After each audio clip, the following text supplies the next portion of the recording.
Bien, en esta segunda parte lo que vamos a hablar es sobre aprendizaje de variedades. Bien, lo que nosotros vamos a tener es una variedad sobre la cual nosotros vamos a intentar sortear datos, ¿no?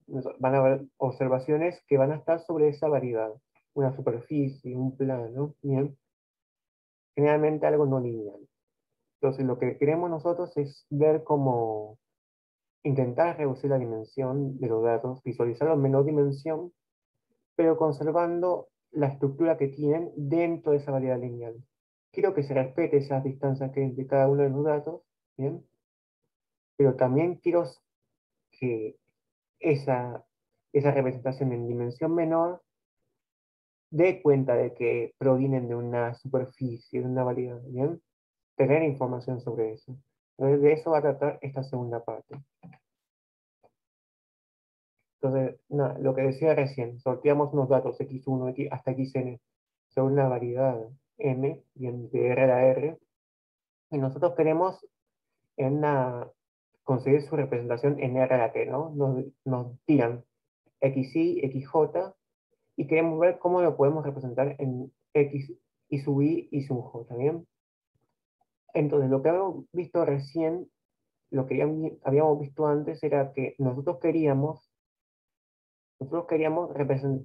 digamos, conservar distancias, ¿bien? Ahora, no cualquier distancia, ¿bien? Antes utilizamos la euclidia, ¿bien? Para conservar, ¿no? En este caso, vamos a hacer casi lo mismo. En la dimensión de salida, quiero que la distancia euclídea entre estos puntos de la dimensión de salida sean muy parecidos a las distancias que hay entre los xy y xj del original, ¿bien? Pero en el xy y el xj voy a tomar una distancia que dé cuenta de que proviene de una variedad, ¿bien? Para tener esa estructura, ¿bien? Nosotros queremos de alguna forma eh, poder representarlo en menor dimensión, pero tenemos que depositarle algo de información sobre de qué variedad vienen. Entonces, de esto se trata esta distancia, que la vamos a llamar distancia geodésica, ¿bien? ¿Qué es la distancia geodésica?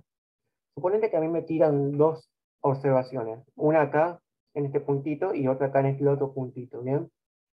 Esta línea punteada lo que me dice es la distancia euclídea, ¿bien?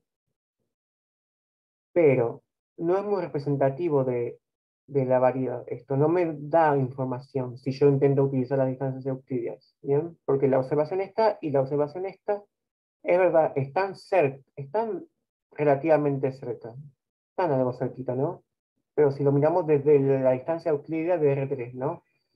Si nosotros no miramos la variedad, tiene cierta distancia, pero nosotros tenemos que insertar en la información de que proviene de una variedad. Entonces, si nosotros solo miramos en la variedad, ¿bien? La distancia de entre este punto y este es un poco más largo. Es esta que está acá, esta curva celeste que está contenida en esa variedad, en esa superficie, ¿bien? Entonces, la distancia geodésica es la distancia de la curva, de la longitud de la curva más corta que está contenida en esa superficie que une esos dos puntos, ¿bien? Eso es lo que escribí acá, ¿bien? Entonces, esa es la distancia geodésica. Yo busco que si esos dos puntos X y J están alejados de cierta curva, ¿bien? Tienen cierta distancia geodésica entre ellas dentro de esa variedad, yo quiero buscar una representación en dimensión t, ¿bien? En dimensión menor t, para que la distancia euclídea en esa dimensión t de esos dos puntos sea parecida a la distancia euclídea de esos dos puntos en esta dimensión grande. ¿Bien? Entonces vamos a ver cómo hacemos eso. Entonces nosotros vamos a intentar aproximar esa distancia, ¿bien? Porque ¿qué es lo que pasa acá? En principio, nosotros tenemos las observaciones, pero no sabemos de qué variedad vienen. La variedad, esa superficie de la cual provienen esos datos, no la conocemos en principio, ¿bien? No sabemos que provienen de un rollo así. A nosotros nos tiran los datos y listo. Pero no sé si vienen de un rollo, de una superficie, no sé, de una silla de montar. No sé cómo es la variedad de la que vienen. A mí solo me tiran los datos. Entonces, ¿cómo podemos aproximarnos a esa distancia si nosotros no tenemos esa variedad? Si teníamos esa variedad, podemos definir bien esta cosa, la distancia geodésica, como la longitud de esta curva más corta, ¿bien? pero en principio ni siquiera tenemos esa variedad. En principio, en la vida real no tenemos la variedad. Entonces vamos a hacer una aproximación de esta distancia geodésica. ¿De qué manera? Entonces, nosotros lo que vamos a hacer es definir un grafo, ¿bien? Vamos a definir un grafo a partir de esos puntos que tenemos, de esas observaciones. Un grafo pesado, ¿bien? Entonces, el grafo va a estar dado de esta forma. Los vértices van a ser las observaciones, ¿bien? Y las aristas, bueno, va a ser el grafo, lo vamos a llamar el grafo de K vecinos más cercanos. Uno fija un K, el que más le guste, ¿bien? Pues va a fijar un K. Entonces, en ese grafo, yo solo voy a estar conectado con una arista con los K vecinos más cercanos de mí, ¿bien? Voy a estar con aquellos que sean los más cercanos de mí, ¿bien? Los que están más cerca de mí, los K más cercanos, ¿bien? Entonces, voy a poner aristas con aquellos que sean más cercanos a mí, ¿bien? Entonces, acá lo que estoy diciendo es que X y XJ van a estar conectados por una arista si XJ es uno de los K vecinos más cercanos de XY o al revés. Y esa arista va a estar dotada de un peso. El peso va a ser la distancia euclídea, ¿bien? O sea, la longitud de estas cosas grises de acá. Va a quedarme algo así, como unas redes me van a quedar, ¿bien? Si lo miramos así, ¿bien? Bueno, ahora, hasta acá definimos nuestro modelo, que es usar un grafo, ¿no? ¿Bien? Esto, digamos que se parece un poco a la superficie que tenía yo originalmente, ¿bien? Como que más o menos reconstruí la superficie. El tema que pasa acá es que, ahora, ¿cómo voy a entonces aproximar esa distancia, ¿no? Yo tenía la distancia acá y la otra distancia acá. ¿Cómo voy a hacer yo? Bueno, lo que vamos a hacer es, la distancia que vamos a intentar aproximar a la geodésica va a ser la siguiente. Va a ser el camino más corto, por estas aristas de acá, el camino más corto que llegue desde el punto hasta acá, que involucren aristas, de tal manera que el peso total sea el más chico, ¿bien? O sea, la distancia total sea la más chica, ¿bien? Porque el peso era lo mismo que la distancia, ¿bien? Entonces, nada, la distancia entre estos dos puntos va a ser el peso, el camino de peso más corto, ¿bien? Que hay unidos entre ellos, ¿bien? Entonces, eso es lo que decimos acá, ¿bien? El camino del grafo que une XY con XJ, cuya longitud, o mejor dicho, en este caso, longitud, alude al peso que tiene ese camino, ¿bien? El peso del camino es el peso de cada arista que compone ese camino.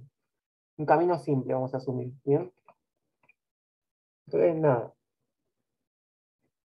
Bien, algo a tener en cuenta acá es que según el K que yo elija, si yo elijo un K muy grande, por ejemplo, este punto y este punto que yo hablé recién antes, ¿bien? Si bien son cercanos, en términos de la variedad o de la superficie en cuestión, son lejanos, porque tengo que darme toda la vuelta para llegar acá. Usando grafos, si yo hubiese tomado un K muy grande, hubiese tenido más vecinos. Hubiese sido incluso, hubiese tenido la posibilidad incluso de que este sea uno de los K vecinos más cercanos de este punto, si yo tomaba un K muy grande. Entonces, hay que tener cuidado cómo uno toma el K. El K en este caso es el que hace de la complejidad, ¿bien? Mientras tomo un K muy grande, la complejidad se hace más chica, ¿bien? Porque como que todos van a estar unidos con todos y el chiste se pierde. Ahora, si yo tomo un K bastante chiquito, la complejidad es mucho mayor, porque es como que van a estar apenas unidos unos pocos y como que van a estar más alejados, no van a haber muchos caminos, van a haber poquitos caminos. Es más, si tomo capaz K muy chiquito, es posible que ni siquiera se conecten, ¿bien? Entonces, nada. Entonces, hasta ahí ya definí cómo va a ser la distancia entre cada uno de los puntos, ¿bien? Definir la distancia entre los distintos puntos de esas, definir la distancia entre cada una de las observaciones, ¿bien? Que usé la aproximación esta usando el grafo de cabecinos más cercanos, ¿bien?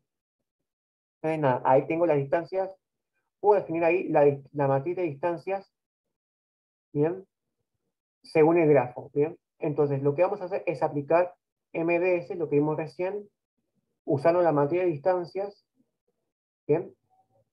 Y con esa distancia que me aproxima a esa superficie, ¿bien? Con la distancia de grafo, ¿bien? Y de ahí puedo obtener la representación en dimensión menor, ¿bien? Entonces, bueno, en resumen, este es más cortito que el anterior, porque vamos a asumir que sabemos MDS. Entonces, lo que vamos a hacer es lo siguiente. A mí me dan N datos en RR y lo que yo quiero hacer es representarlos en dimensión RT, con T chico, ¿bien?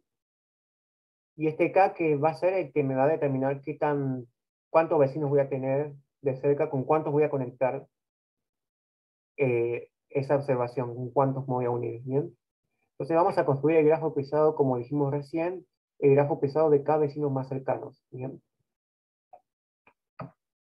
Y para cada uno voy a reconstruir las distancias mínimas en cada uno de los vértices del grafo. La distancia sería la distancia del grafo que definimos recién, como la distancia entre cada uno de los puntos, como la longitud del peso del camino más de mínimo peso que los une, ¿bien? Dentro de ese grafo, ¿sí? Donde, bueno, es una buena aproximación porque cada uno de los pesos representa las distancias, ¿bien? Bueno, hay muchas formas de, por ejemplo, computar las distancias de un grafo, las distancias mínimas entre un grafo, ¿bien? Entonces, la distancia la puedo hacer, no sé, por Floyd-Warshall, ¿bien? O otros algoritmos, no sé, como Dijkstra, ¿no? Y después la guardamos en una matriz, ¿no? En una matriz de distancias, ¿bien? De Rn a la n, ¿bien? N a la n porque cada uno está asociado a los diferentes pares que estamos uniendo, ¿bien? Y asimétrico todo acá, ¿bien? Y de ahí lo mismo que antes, aplico MDS sobre esta matriz de disimilaridades, ¿bien? Y después a partir de acá obtengo, aplicando MDS, mis correspondientes representaciones en RT, ¿sí? Con el mismo procedimiento que vimos antes. Estamos asumiendo que ya sabemos hacer MDS. Y después, bueno, la matriz que me devuelve MDS, tomo las filas y listo. Acá tengo, ¿bien? Esta van a ser mi representación en dimensión menor que va a respetar esa distancia en el grafo, ¿bien? Donde esa distancia en el grafo buscaba aproximar la distancia geodésica, ¿bien? Entonces, nada. Y hay una pequeña variante de esta que es Landmark Isomap, que es mucho más rápido. En principio, Isomap es bastante lento, con 1000 observaciones ya comienzan a andar un poco lento, ¿bien? Landmark Isomap es más rápido en el sentido que hace lo siguiente. Voy a tener n datos especiales, donde son esos n datos especiales aquellos de los que van a salir esas aristas. Entonces, las únicas aristas o distancias involucradas, ¿bien? Digo aristas porque recuerden que las aristas son aquellos que solo me van a permitir usar las distancias, ¿bien? Solo voy a usar las distancias entre aquellos que están unidos por aristas, ¿bien? Bien, entonces lo que vamos a hacer es que las distancias involucradas van a ser aquellos que involucren a esos datos. O sea, solo van a aparecer las aristas que involucren a esos datos especiales, ¿bien? De esa forma voy a intentar no usar datos que quizás estén de más, ¿bien? Solo vamos a usar datos especiales que van a estar bien distribuidos. Los puedo elegir yo de manera que estén uniformemente distribuidos sobre el grafo, ¿bien? O los puedo hacer de manera aleatoria, ¿bien? Entonces, yo puedo tener una superficie y en vez de hacer todos contra todos, ¿bien? O no, mejor dicho, en vez de hacer cada uno con rodeado de K elementos, voy a elegir solamente que unos poquitos, en vez de esos, no tantos, ¿bien? En vez de que estén todos con K elementos cercanos, algunos que estén solamente rodeados con K elementos cercanos, ¿bien? Solamente unir unos pocos que estén rodeados unirlos con K elementos cercanos, ¿bien? Los demás que no estén unidos. De esa forma me va a quedar una matriz rala, ¿no? Entonces de ahí como que me ahorra un poco de datos. Y se hace un poco más ágil el tema este de acá, ¿bien? Y, a ver.